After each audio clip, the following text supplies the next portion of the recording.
everybody, this is Michael out in Maui. Aloha.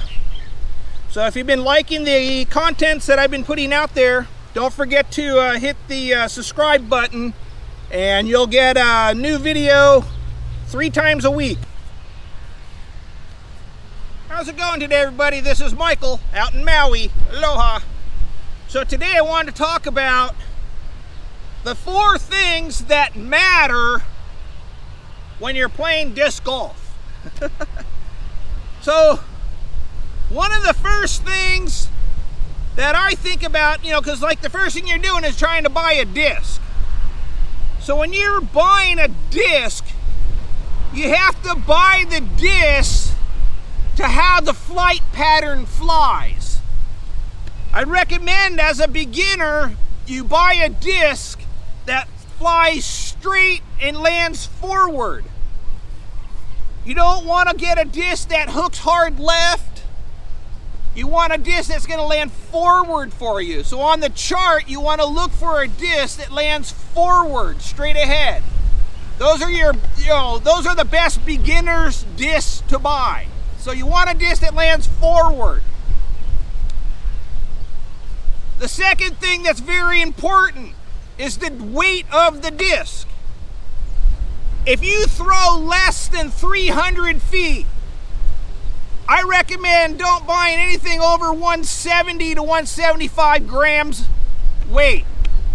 If you're throwing less than 300 feet, you should be in the 160s, 160, 165 for your arm speed. The weight of the disc matters because it's the snap of the disc coming out of your hand on the release of the throw where the weight matters. For your arm speed, you'll get a better snap on the disc with a lighter weight disc. So the weight of the disc matters. So the third, buying a disc, you need to look at the chart and see how far are they saying that disc needs to fly for those flight patterns.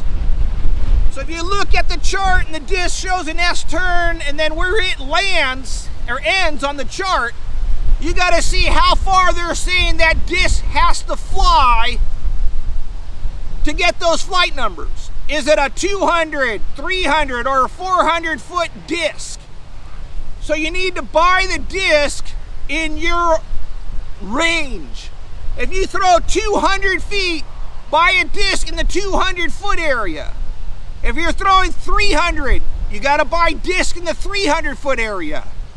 If you buy a disc outside of your range of throw, the disc is going to fly overstable for you and just land hard left. If you get a disc that's made to go, like I say, 400 feet, and you're only throwing 275, that disc is going to fly overstable and land left for you. So it's important to buy your disc by how far they're saying the disc should go, and then match it to your distance. The fourth thing, I think it's very important, is buy appropriate shoes. Buy shoes that have a good grip on them for the grass. You don't want your foot slipping when you're making your throw. When you run up and you plant your lead foot, which lands perpendicular, you don't want your foot to slip open when you're making your throw. So make sure to get shoes that will grip the ground of the grass and where you're playing, in the hills. But the shoes matter. You need to be able to have a shoe that will stay once you plant it to the ground. You want it to grip. So even the shoes matter, a good pair of shoes. So those are the 4 things that I think really matter for when you're, starting out or buying discs. So once again, it's the choice of the disc, the weight of the disc, and the distance the disc is made to fly. and having good shoes. So anyways, this is Michael out in Maui. Aloha. Don't forget to subscribe.